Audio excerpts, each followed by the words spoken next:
नमस्कार। आज मैं पुनः उपस्थित हूँ आप सभी के बीच एक नई कविता लेकर। कविता का शीर्षक है बेटी बनाम दहेज। यह कविता आज के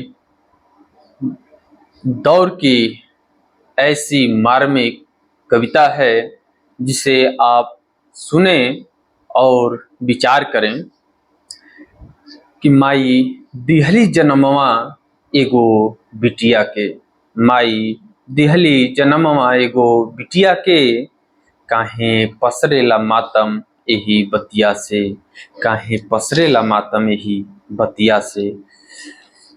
लोगवा बतियावे भइल बेटिया उनके, लोगवा बतियावे भइल बेटिया उनके, नाही कौनो असर इ सब बतिया के, नाही कौनो असर इ सब बतिया के।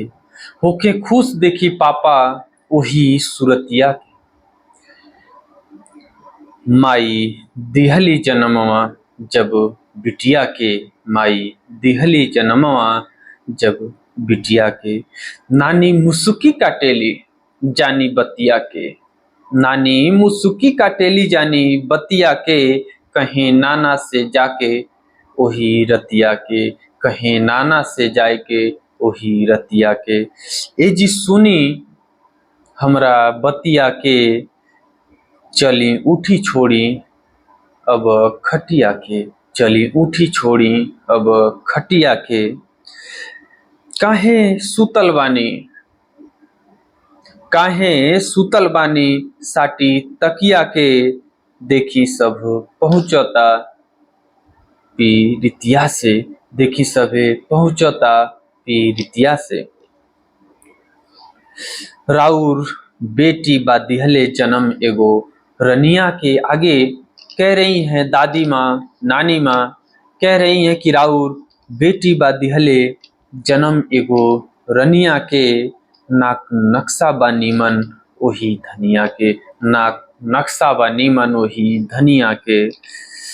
जाई जाके देखी हर साय दिनवा में, जाई जाके देखी हर साय दिनवा में, सभे सुन लेवे दुख नाही बा सिनवा में, सभे सुन लेवे दुख नाही बा सिनवा में।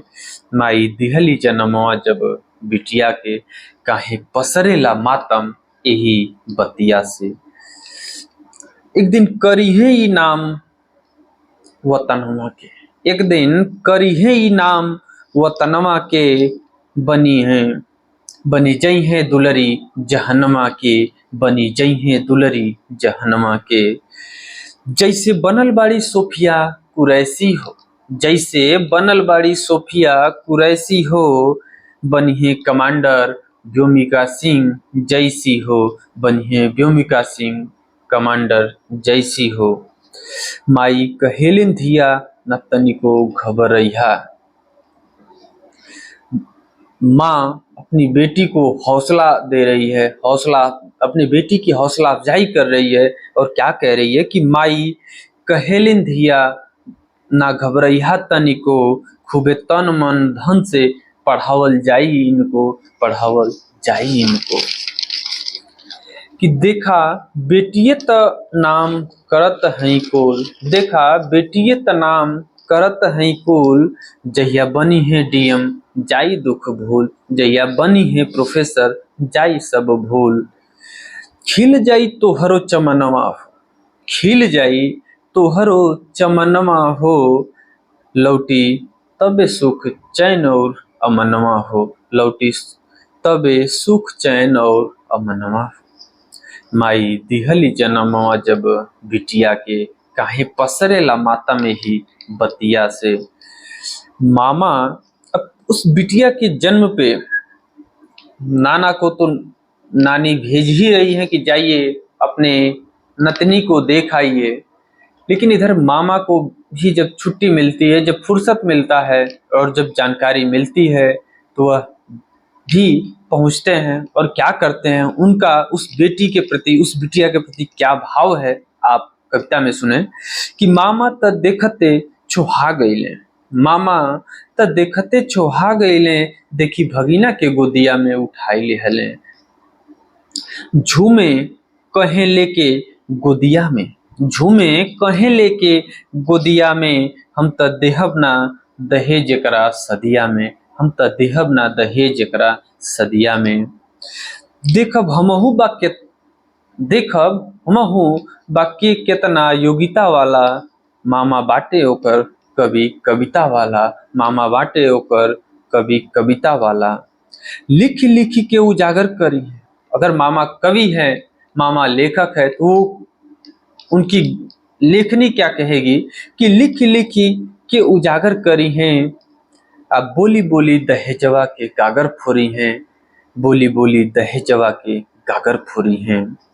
कि दहेजवा के खातिर आए दिन ए बाबू, दहेजवा के खातिर आए दिन ए बाबू, बेटियन के दशा भइल हीन ए बाबू, बेटियन के दशा भइल हीन ए बाबू।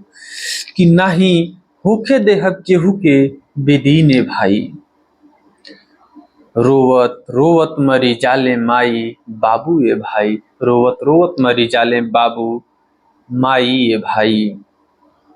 कि होत बाटे नाही जेकर सदिया न।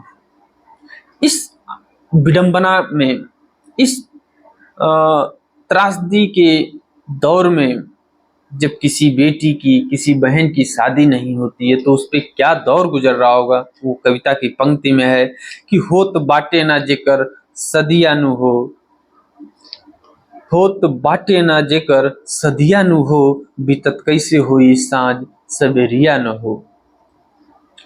कि लइका लइकिन में भेद मिटी जाई, आगे कि लइका लइकिन में भेद मिटी जाई, जहिया सब केहू अपना पे आ जाई, जहिया सब केहू अपना पे आ जाई।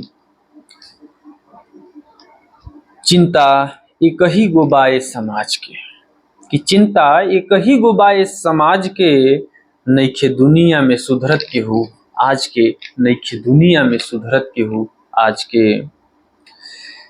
कि कहा जाने ये लालच बुरी बलाए कहा गया है, और लोग पता नहीं क्यों इस मामले पर, इस दहेज जैसी कुरीति पर आगे क्यों नहीं आ रहे हैं। इस पे आप आगे भाव सुने कि का जाने का लोग भुखाइल बा, का जाने का लोग भुखाइल बा, दहेज जैसे तोप और मिसाइल बा। हम तक कहिला कि सब केहू ठान लेवे, हम तक कहिला कि सब केहू ठान लेवे, दहेज ना केहू देवे ना केहू लेवे, दहेज ना केहू देवे ना केहू लेवे। तनिका अब फिर बिटिया की तरफ कवि आकर्षित हो रहा है, कवि मन आकर्षित हो रहा है, और कह क्या रहा है कि तनिका देखा ना उठाई के नजरिया नु, तनिका देखा ना उठाई के नजरिया न हो, के बा टिकत तोहरा बेटी के पजरिया न हो, के बा टिकत तोहरा बेटी के पजरिया न हो। बस एके गो बतिया सिखाए दिया, बस एके गो बतिया सिखाए दिया, बेटी ना बेटा वो इंसान बिया, बेटी ना बेटा वो इंसान बिया। कि बन के वो तोहार फौलाद जिही, बन के वो तोहार फौलाद जिही, जहाँ जाई सब तोहरे औलाद कही, जहाँ जाई सब तोहरे औलाद कही। माई दिहली जन्म जब बिटिया के, काहे पसरेला माता में ही बतिया से, काहे पसरेला माता में ही बतिया से। कि आए दिन बेटी सब फांसी लगावत बा, आए दिन बेटिन सब फांसी लगावत बा, ऐसन भइला से का केहू पावत बा, का केहू पावत बा। कि लालच बा दिहले जमाना के दूषित बनाई, लालच बा दिहले जमाना के दूषित बनाई, शिक्षा बा नौकरी बा तबो सब बनले कसाई, तबो सब बनले कसाई। कि कैसे कैसे देवे सब घरवा से निकाली, एक बहू को जिसको ब्याहिता बना के अपने घर की लक्ष्मी के रूप में स्वीकार करते हैं, कुछ समय बाद 2 दिन 4 दिन 10 दिन महीनों 2 महीने 4-6 महीने बाद लोगों के मन में जाने क्या विष व्याप्त हो जाता है कि लोग दहेज के चलते या तो बेटी को घर से निकाल दे रहे हैं या तो उसे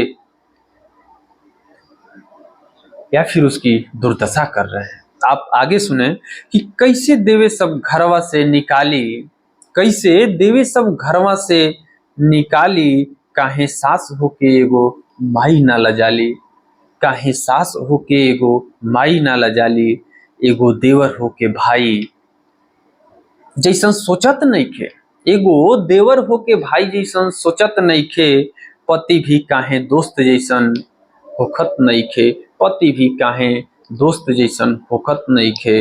माई दिहली जनमवा जब बिटिया के, माई दिहली जनमवा जब बिटिया के, यही से पसरेला मातम यही बतिया से, यही से पसरेला मातम यही बतिया से। बहुत बहुत धन्यवाद, बहुत बहुत धन्यवाद।